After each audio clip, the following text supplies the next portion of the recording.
तो बच्ची को कब बाहर निकाला गया?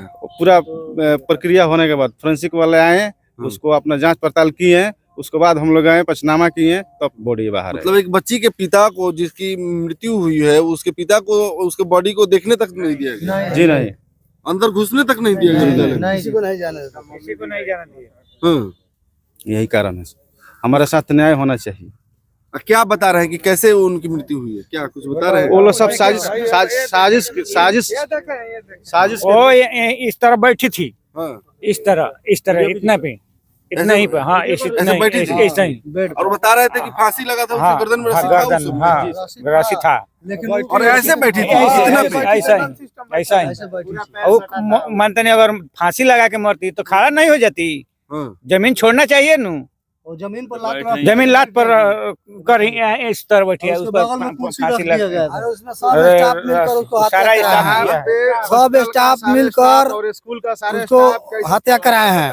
खुर्शेद अंसारी इसमें का मेन सब भेलू है, वही इसको मिलकर खुर्शेद अंसारी मिलकर और वार्डन सब लोग मिलकर इसको हत्या कराए हैं। वो बच्ची क्या पढ़ने में मतलब तेज क्या थी, कोई आप लोगों से मतभेद था? बच्ची पढ़ने में मतभेद तेज तो थी। कोई नहीं था सर हमसे, लेकिन बच्ची के साथ में क्या हुआ है क्या नहीं हुआ है, अब हम तो जांच में दिए हैं, जांच आएगा उसमें खुद पता चल जाएगा। प्रशासन इसमें लिपापोती कर, मतलब कि क्या इसमें थोड़ा सा कमी हो गया है। डीएसपी भी हाँ। ऐसी कर रहा है, डीएसपी इधर भी इधर ही इसमें डीएसपी भी उस दबाने के लिए कर रहा है, और उसमें सीओ भी वो दबा रहा है, अब महाराजगंज प्रशासन भी दबा रहा है, उस तीनों पैसा लिया है लोग। हम लोग को ऊपर दबाव बहुत वो हम लोग को इतना ना सता रहा था लोग, रात में जाने तक नहीं दे रहा था लोग वहाँ पे, ये नहीं दे रहे थे।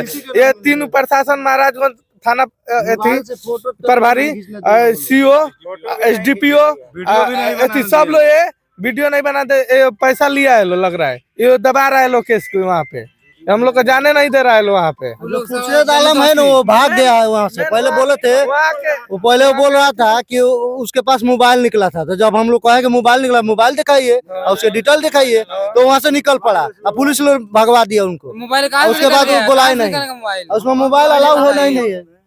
क्या बोल रहे उसमें मोबाइल अलाउड नहीं, तो मोबाइल कहाँ से निकला? हैं? ये बात कौन कह रहा था? डीएसपी कह रहा था? नहीं, खुर्शेद आलम जो वार्डन था, हाँ, प्रिंसिपल क्रिस्मल है, वो बोल रहा था कि उसके पास मोबाइल था, छोटा वाला मोबाइल था। तो हम कहेंगे मोबाइल हमको दिखाइए, जब हम लोग गर्जीवन है, मोबाइल नहीं दिए तो मोबाइल आए कहाँ से? आप मोबाइल दिखाइए। तो उसके बाद पुलिस उसके साइड करके निकालवा के भाग गया, कहेगा नहीं हम नहीं देंगे। प्रशासन भगा दिया हाँ, उसको। प्रशासन भगा दिया, हाँ। प्रशासन भगा दिया प्रिंसिपल के। कहीं ना कहीं देखिए ये संदेह है कि आखिर ना बच्ची के साथ उनका कोई झगड़ा था, ना उनके परिजन के साथ कोई झगड़ा था, ना बच्ची उस अवस्था में थी कि वो अपने से खुद से फांसी लगा पाए, लेकिन आखिर इस घटना को अंजाम कैसे दिया गया? परिजनों से प्रशासन भी ये कह रही थी कि उसके पास मोबाइल था, जबकि कस्तूरबा में किसी को मोबाइल रखना अलाउड नहीं है, खास करके बच्चों को मोबाइल रखने का अलाउड नहीं है। तो क्या हो सकता है इसके पीछे का माजरा? आइए, बीएसपी के जिलाध्यक्ष जी हैं, इनसे बातचीत करते हैं। सर, क्या माजरा हो सकता है? आखिर क्यों इस घटना को अंजाम दिया? देखिए, जो यहाँ के व्यवस्था है कस्तूरबा गांधी के स्कूल के, उसमें तमाम लोग संलिप्त है। वहाँ के जितने चाहे उसे वार्डर है, चाहे प्रिंसिपल हैं, जो भी वहाँ के है कस्तूरबा गांधी स्कूल के, वो सब लोग भी उसमें संलिप्त है। इस तरह की लड़की जब फांसी लगाएगी तो जब जमीन छोड़ेगी तब न उसको फांसी लगेगा। अब जिस तरह परिवार के लोग बता रहे हैं कि जिस समय फांसी लगा हुआ था तो बैठी हुई थी, गर्दन में रस्सी था, तो बैठ कर तो फांसी होता नहीं है किसी को। फांसी कोई आत्महत्या करेगा तो उसको जब जमीन छोड़ेगा तब उसका गर्दन कसाएगा। जब पैर जमीन से सटा रहेगा, खड़ा रहेगा, तो बैठे रहेगा, तो उसे तो फांसी हो ही नहीं सकता है। तो इसमें पूरी तरह से मामला को जांच करना चाहिए, और मैं प्रशासन और बिहार सरकार से पुनः मांग करते हैं कि इस पर त्वरित कार्रवाई होना चाहिए। अगर त्वरित कार्रवाई नहीं होता है, कहीं संलिप्त इसमें प्रशासन पाए जाते हैं, जो भी लोग इसमें दोषी है उसको हम लोग छोड़ेंगे नहीं। इसलिए आए दिन पूरे बिहार में इस तरह के घटना देखने को मिलता है। यह सुशासन की सरकार कहने के लिए जब कह रहे हैं वो लोग कि बच्ची ने अपने से फांसी लगाया, तो उसमें के वार्डन कहाँ थी? उसमें के लोग कहाँ थे? यह बिल्कुल जांच का विषय है। इस पर पूरा संज्ञान होना चाहिए, सीबीआई से जांच होना चाहिए। कहीं ना कहीं वो लोग शायद कोई मामला को दबाने के लिए वो बच्ची कहीं जानती होगी कुछ ऐसा जो वो बाहर आ जाने से सब लोग फंस सकते थे, कहीं ये भी हो सकता है। बिल्कुल हो सकता है, आपका क्वेश्चन कोई इसमें बच्ची के 2 ठो भगाए गए। बिल्कुल हो सकता है। इसलिए हम आपके मीडिया चैनल के माध्यम से यह मांग करते हैं माननीय नीतीश कुमार जी से, इस पर त्वरित कार्रवाई होना चाहिए। अगर आप सुशासन की सरकार केवल कहने के लिए आपका रह गया है कि सुशासन आपके है, अगर उनके अंदर थोड़ा सा भी सुशासन है तो इस बच्ची को न्याय पीड़ित परिवार को मिलना चाहिए, इस पर त्वरित कार्रवाई होना चाहिए। आपके मीडिया चैनल के माध्यम से मैं यही मांग करता हूं कि इस बच्ची के परिवार को 50 लाख बिहार सरकार को मुआवजा देने का काम करे, नहीं तो आप लोग झूठी दलितों की हितैषी जो बन रही है सरकार, उन सरकारों से और उन लोगों से मेरा कहना है आपके मीडिया के माध्यम से कि कहाँ है आपकी व्यवस्था, कहाँ है वो लोग कि आज हमारे लोग न्याय के लिए तड़प रहे हैं। बच्ची को बताइए कि इस तरह हत्या किया गया है, उसके साथ और भी क्या क्या किया है। जब फर्निक जो जांच हुआ है, पोस्टमार्टम रिपोर्ट आएगा, उससे मालूम होगा कि उसके साथ और क्या क्या किया गया है। तो आपके मीडिया चैनल के माध्यम से और अपने भाइयों से मैं तो यही कहता हूँ कि आए दिन बिहार में दलितों के साथ जिस तरह के हत्या, रेप, बेटी बहन के साथ हम लोग का हो रहा है, उसको देखकर हम लोग के बहुत तकलीफ महसूस होता है और सीना में दर्द होता है। इस तरह के घटनाएं देखकर आए दिन होते रहता है। आप तो देखे होंगे कि मुजफ्फरपुर में रूपा एक बच्ची के किस तरह रेप करके हत्या किया गया था। ये तो सरकार के संरक्षण में भी हत्या हुआ है स्कूल में। ये तो सरकार के पूरी तरह जिम्मेवारी बनता है इसका जवाब देना, और प्रशासन को भी जवाबदेही है। और मैं आपके मीडिया चैनल के माध्यम से बताना चाहता हूँ कि महाराजगंज के डीएसपी साहब अगर इस पर त्वरित अपने संज्ञान में नहीं लेते हैं तो इस पर बड़ा आंदोलन होगा सिवान में, और उनको भी घेरने के काम करेंगे हम लोग। आपके मीडिया चैनल के माध्यम से मैं बताता हूँ। मतलब कहीं ना कहीं ये संदेह होता है कि आखिर क्या कारण था, क्या उसमें कोई अनर्गल काम हो रहा था जिसका वो बच्ची विरोध कर रही थी। ऐसा ही लगता है, क्योंकि बच्ची से कोई लफड़ा नहीं था, परिजन से कोई लफड़ा नहीं था, और बच्ची ने खुद से फांसी लगाया नहीं, तो जिस अवस्था में पाई गई है, लोग कह रहे हैं कि वो बच्ची ने फांसी अपने से नहीं लगाया। फिर क्या कारण है? और इसमें तो त्वरित सारा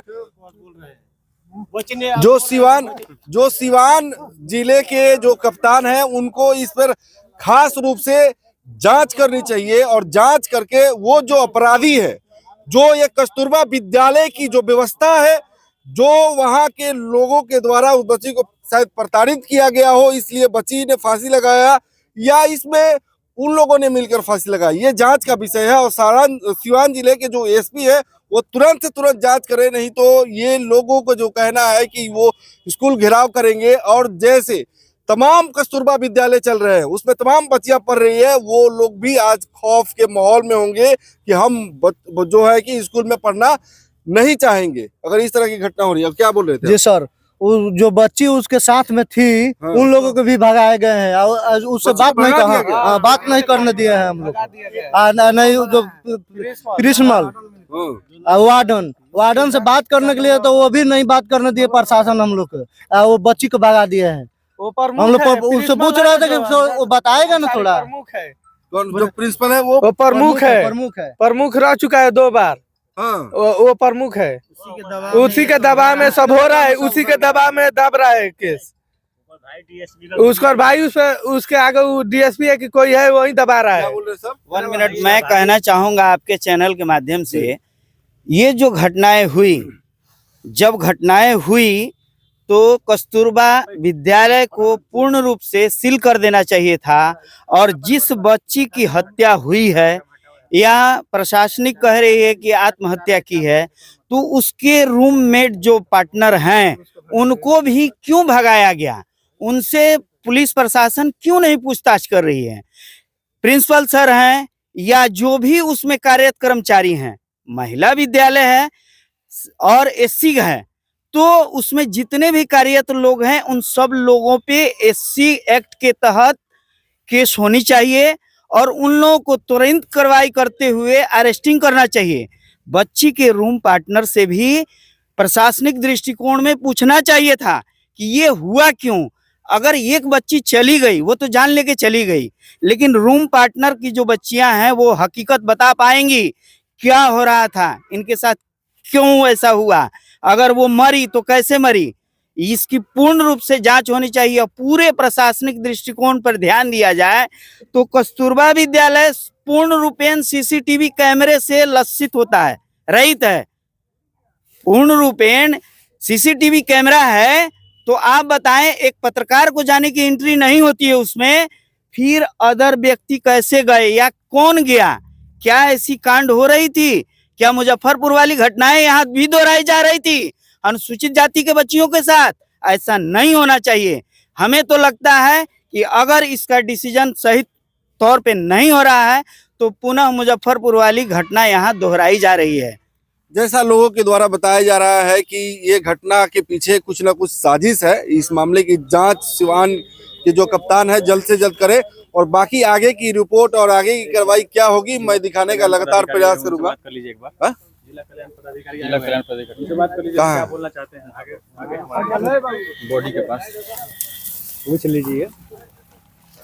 और जिला कल्याण पदाधिकारी भी यहाँ पर मौजूद है। कौन सर है इसमें? कौन है इसमें?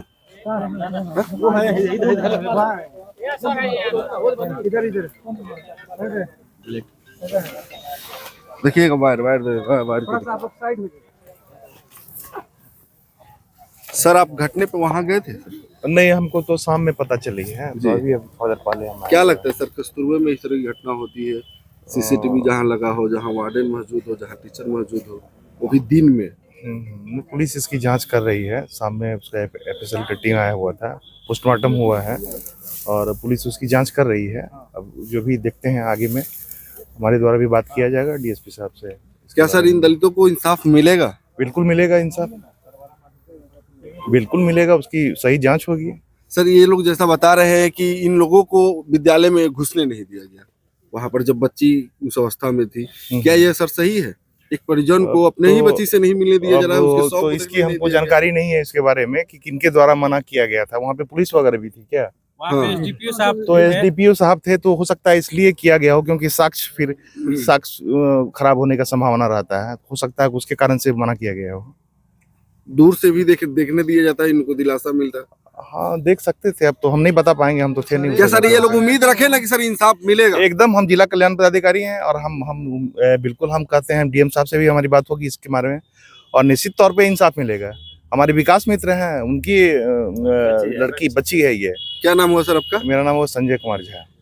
इसलिए जैसा सर बता रहे हैं कि लोग आशा रखें कि उस बच्ची के परिजन को इंसाफ मिलेगा और जो बच्ची की उस हत्या हुई है उसकी जांच पूरी रूप से हो। आगे की कार्रवाई जो भी होगी इस चैनल पे आप बने रहिए और देखते रहिए आगे की कार्रवाई।